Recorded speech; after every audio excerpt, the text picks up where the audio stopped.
নমস্কার বন্ধুরা, আমি সোমা গোপালের হেসেলে আপনাদের সবাইকে স্বাগত।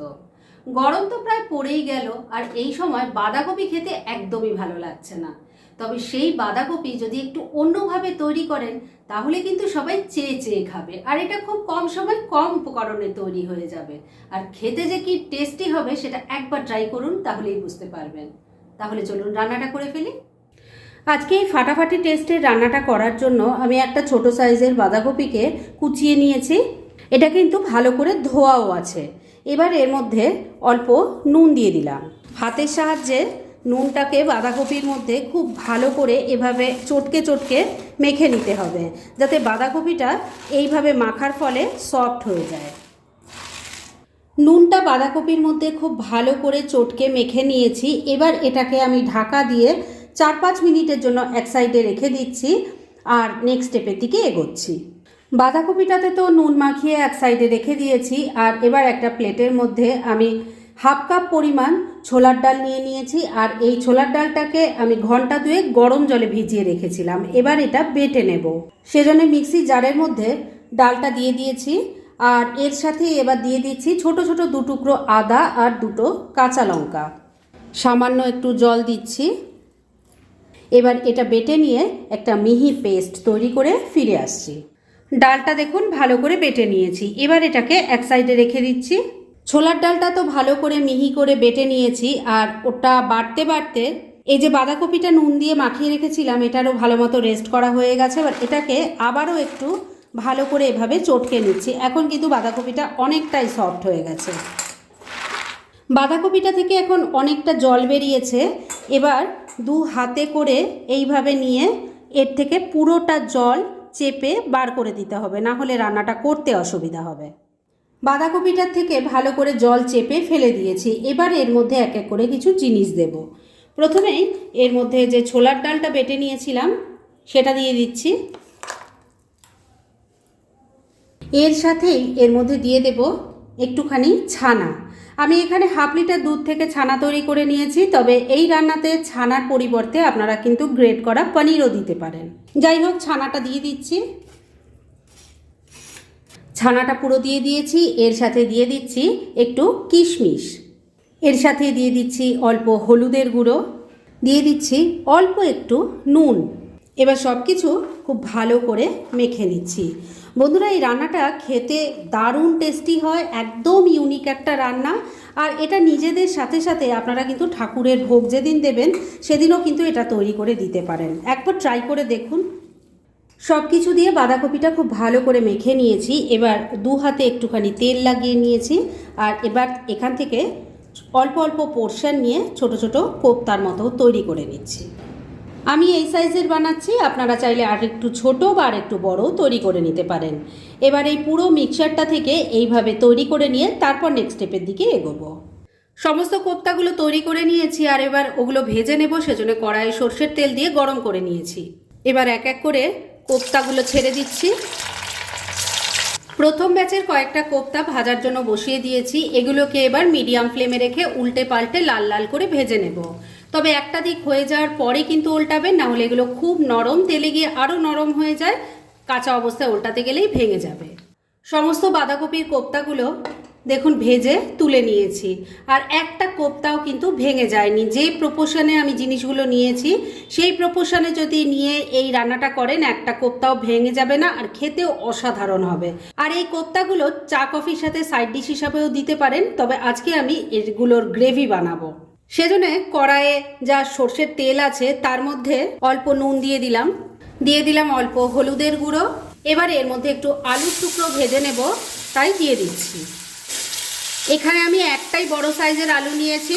আলুটাকে সরু সরু লম্বা লম্বা করে কেটে নিয়েছি। এবার এই আলুর টুকরো ভালো করে ভাজা ভাজা করে তুলে রেখে দেবো।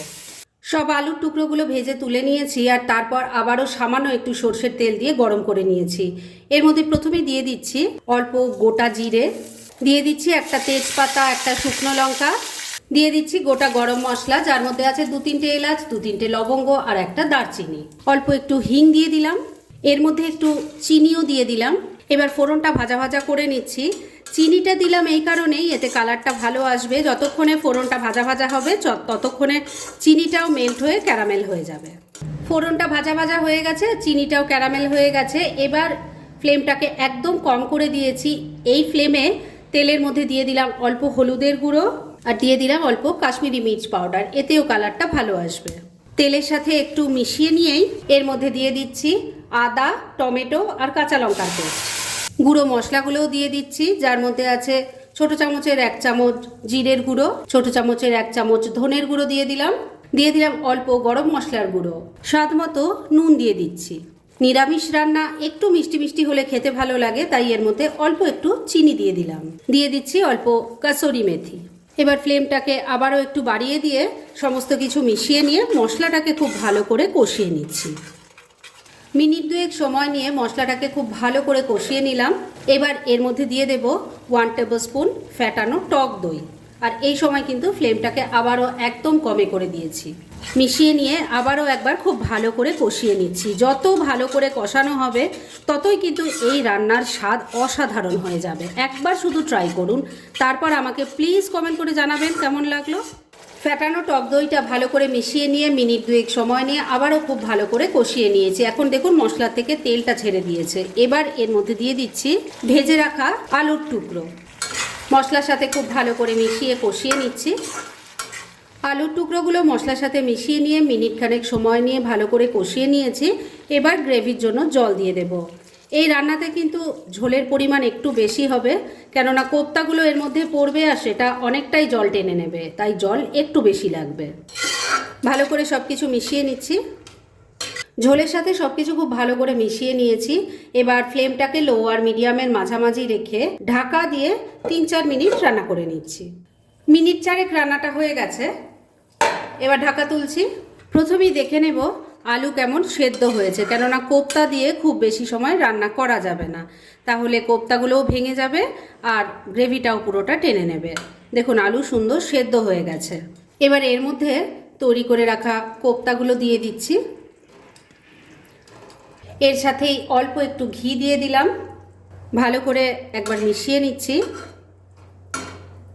সব কিছু খুব ভালো করে মেশানো হয়ে গেছে। এবার ফ্লেমটাকে লো আর মিডিয়ামের মাঝামাঝি রেখেছি। এই ফ্লেমে আবারও 2-3 মিনিট রান্না করে নিচ্ছি, তবে এবার ঢাকা না দিলেও চলবে। মিনিট 2 আবারও রান্নাটা হয়ে গেছে। এবার কিন্তু রান্না একদম রেডি। গ্যাসটা বন্ধ করে দিলাম। আর এবার এটাকে আর ঢেকে রাখা যাবে না, কেননা তাহলেও স্টিমে কোপ্তাগুলো একদম নরম হয়ে যাবে, তাই ডাইরেক্ট সার্ভ করে আপনাদের দেখাচ্ছি। ফ্রেন্ডস, আমার আজকের এই বাঁধাকপি দিয়ে দুর্দান্ত স্বাদের কোপ্তা কারির রেসিপি একদম রেডি হয়ে গেছে এবং আমি সার্ভ করে দিয়েছি। একঘেয়ে বাঁধাকপি খেতে খেতে যদি বোর হয়ে গিয়ে থাকেন, তাহলে কিন্তু আমার আজকের এই রেসিপিটা ট্রাই করতে পারেন। খেতে অসাধারণ হয়, সেটা একবার ট্রাই করলেই বুঝতে পারবেন। আর এরকম ধরনের অনেক ভালো ভালো নিরামিষ রান্নার রেসিপি আপনারা গোপালের হেসেল সার্চ করলেই পেয়ে যাবেন, যার মধ্যে থেকে কিছু কিছু আমি সাজেস্টেড বক্সেও দিয়ে দেব, সেখান থেকেও আপনারা দেখে নিতে পারেন। তাই গোপালের হেসেল অবশ্যই ভিজিট করুন। আর আপনারা কেমন ধরনের রেসিপি চাইছেন সেটাও কিন্তু আমাকে জানাতে পারেন। আমি চেষ্টা করব সেই সব রেসিপিগুলো আপনাদের সাথে শেয়ার করার। আর আমার আজকের এই রেসিপি যদি আপনাদের ভালো লাগে আর ইউজফুল বলে মনে হয়, তাহলে যারা এখনও আমার চ্যানেলটাকে সাবস্ক্রাইব করেননি তারা প্লিজ সাবস্ক্রাইব করুন।